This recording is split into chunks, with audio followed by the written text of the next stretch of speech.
दीदी, क्या आपने भी मेरे मम्मी पापा को कभी नहीं देखे?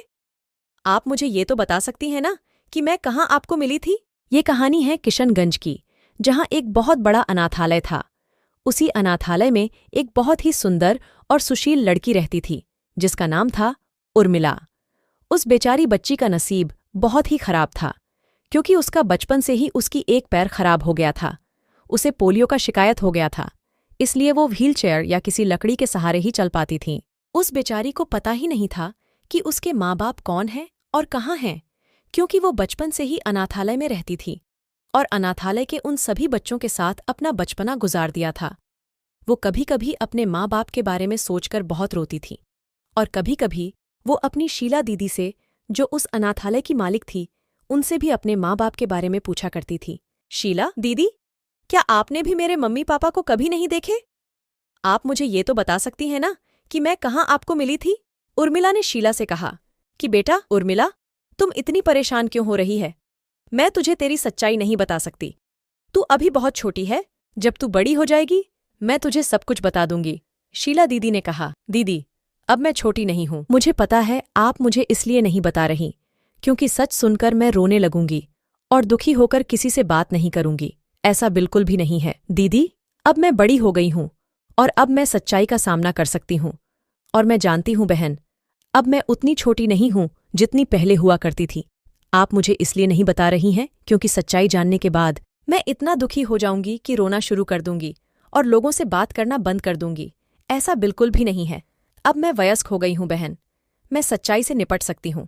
उर्मिला ने कहा, अच्छा चल, मैं तुझे कल बताती हूं। अभी बहुत रात हो गई है और अभी तू सो जा। शीला दीदी ने कहा, नहीं दीदी, मुझे ये बात आज ही जाननी है और मुझे अपने विकलांग होने की कहानी भी आज ही सुननी है। मेरे मन में ये बातें जानने के लिए बहुत ही दिनों से चल रही हैं। उर्मिला ने कहा, अच्छा अब तू सुन। तू मुझे बरसात के महीने में अगस्त माह के पहले सप्ताह में मिली थी। तब काफी बारिश हो रही थी। जब मैं बाहर अनाथालय का गेट चेक करने जा रही थी, तब मैं किसी जन्मजात बच्चे की रोने की आवाज़ सुनी थी। जैसे मैं वहां गई तो एक बच्चा बहुत तेज तेज रो रहा था और बारिश भी हो रही थी। मैंने देखा कि तू वहां एक टोकरी में लेटी थी और मैं तुझे झट से उठाकर अंदर ले आई और तभी से तू यहां पर है।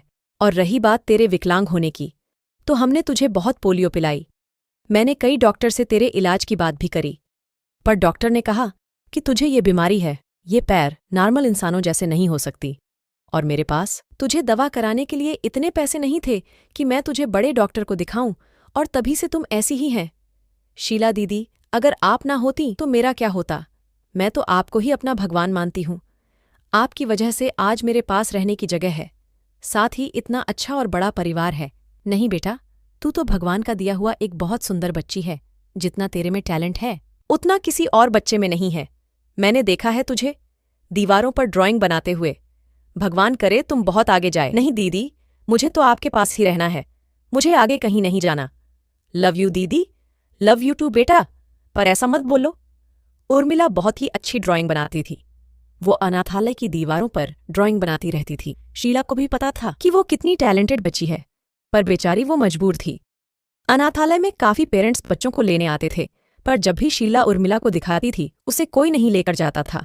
और है ना, उसका दिल बहलाने के लिए कुछ ना कुछ बहाना मार देती थी। पर उर्मिला को सब पता था कि उससे कोई क्यों नहीं लेकर जाता है। एक बार एक कपल बच्चे को देखने आते हैं। हमें इस अनाथालय का सबसे अच्छा और सुंदर बच्चा दिखाओ। जी माम, अभी लेकर आती हूँ, शीला ने कहा। और शीला 5-6 बच्चे लेकर जाती है और साथ में उर्मिला को भी लेकर आ जाती है। पर रेखा को देखते ही वो पेरेंट्स बोलते हैं, इस बच्ची को क्यों लाई हो तुम? मैंने कहा था ना, सुंदर और अच्छा बच्चा चाहिए। मुझे मैडम, आप ऐसे मत बोलिए, ये बहुत चैलेंज बच्ची है और ये हमारे अनाथालय की जान है। ये बहुत समझदार बच्ची है, पर ये अपाहिज भी तो है। हम इसे नहीं ले जाएंगे। शीला को ये सुनकर बहुत बुरा लगता है। फिर वो कपल एक बच्चे को लेकर वहां से चले जाते हैं। तब उर्मिला शीला को कहती हैं, आप क्यों परेशान हो रही हो? दुनिया में हर कोई अच्छा इंसान नहीं है। कुछ लोगों को हमारी कमजोरी कमजोरी लगती है। सब आपके जैसे नहीं होते। तुझे नहीं पता उर्मिला, मुझे बहुत दुख हो रहा है। अभी भी दुनिया में ऐसी सोच वाले लोग हैं। मुझे यकीन ही नहीं हो रहा। लोग बस सुंदरता देखते हैं, उसकी काबिलियत कोई नहीं देखता। दीदी, पर आपको यकीन करना पड़ेगा। और सिर्फ यही नहीं, और काफी लोग हैं जो ऐसा सोचते हैं। क्या तुझे ये सही लगता है? तुझे दुख नहीं होता या तुम मुझे दिखाती नहीं? दीदी, मैं क्या करूं जब मेरा नसीब ही ऐसा है। मैंने बचपन से यही सब देखा है, तो अब मुझे दुख नहीं होता। अब मैं इन्हें आराम से सह लेती हूं। दुख की बात तो सिर्फ ये है कि अभी लोगों की सोच इतनी गंदी है। इतना पढ़ लिख लेने के बावजूद भी कोई नहीं। तुम कोई टेंशन मत ले, कोई ना कोई तेरे लिए भी आएगा जो तेरी बहुत अच्छी परवरिश करेगा। हाँ, कोई ना कोई तो होगा ही जिसकी सोच अच्छी होगी, बिल्कुल आपकी तरह। फिर अगले दिन ही एक और पेरेंट्स आते हैं। आइए सर और माम, आपका स्वागत है। हमें कोई बहुत टैलेंटेड बच्चा दिखाओ। जी माम, आप बैठिए, मैं अभी बच्चे को लेकर आती हूँ। शीला 4-5 बच्चों को ले आती है। इस बार वो उर्मिला को नहीं लेकर आती, क्योंकि वो इस बार उर्मिला की और बेइज्जती नहीं सह सकती है। इसलिए वो सिर्फ वही बच्चे लेकर जाती हैं जो दिखने में सुंदर होते हैं। ये तो काफ़ी अच्छे बच्चे हैं। जी माम, ये सब बहुत टैलेंटेड भी हैं। मुझे वॉशरूम जाना है, आप मुझे वॉशरूम दिखा सकती हैं? जी माम। जैसे ही वो औरत वॉशरूम से वापस आ रही होती है, तभी वो एक लड़की को देख लेती है जो दीवार पर बहुत सुंदर ड्राइंग बना रही होती है, वो भी व्हील चेयर पर बैठकर। तो वो औरत शीला से बोलती है, वो व्हील चेयर पर बच्ची कौन है? वो तो बहुत ही टैलेंटेड है, उसने बड़े बड़े पोस्टर जैसी ड्राइंग बना रखी है। आपने इस बच्ची को हमसे क्यों नहीं मिलवाया? हाँ माम, ये बहुत ही चैलेंजिंग बच्ची है और बहुत सुंदर भी हैं। मैंने आपको इस चीज़ से नहीं मिलवाया क्योंकि मैं जितने भी कपल को इससे मिलवाती हूँ, सब यही कहते हैं कि ये विकलांग है, हमें इसे क्यों दिखा रही हो, और मुझे ये सुनकर बहुत बुरा लगता है। इसलिए इस बार मैंने आपको इससे नहीं मिलवाया। मुझे उसी बच्चे से मिलवाओ, मैं उसी को अपनी बेटी बनाऊंगी। जी माम, बिल्कुल।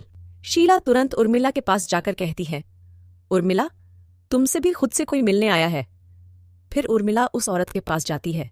बेटा, क्या नाम है आपका? आंटी, मेरा नाम उर्मिला है। अरे वाह, तुम तो बहुत अच्छा बोलती हो। मेरे साथ मेरे घर चलोगी? हाँ बिल्कुल। अगर आप मेरे विकलांग होने से दुखी नहीं हो तो नहीं बेटा, मैंने तो तुम्हारी ये समस्या देखी भी नहीं, मैंने तो बस तुम्हारा टैलेंट देखा है। ठीक है आंटी, मैं चलूंगी आपके साथ। फिर वो औरत उर्मिला को अपने साथ ले जाती है और उसे बहुत अच्छे से पढ़ाती है और उसके पेंटिंग के टैलेंट को भी बहुत आगे बढ़ाने की कोशिश करती है। और वो काफ़ी अमीर होती है, तो वो एक बड़े डॉक्टर के पास जाकर उर्मिला के पैर भी सही करवा देती है। फिर उर्मिला की जिंदगी बहुत अच्छी हो जाती है। जितनी दुख उसने बचपन में सहन किए थे, उससे ज्यादा खुशियां उसे मिल गई थीं, और उसने उर्मिला को अपनी बच्ची की तरह रखा और उसने एक अनाथ बच्ची का नसीब ही बदल दिया। दोस्तों, इस कहानी से हमें ये सीख मिलती है कि हर अंधेरी रात के बाद एक बहुत सुंदर सूरज दिखता है। बस जरूरत है तो धैर्य रखने की।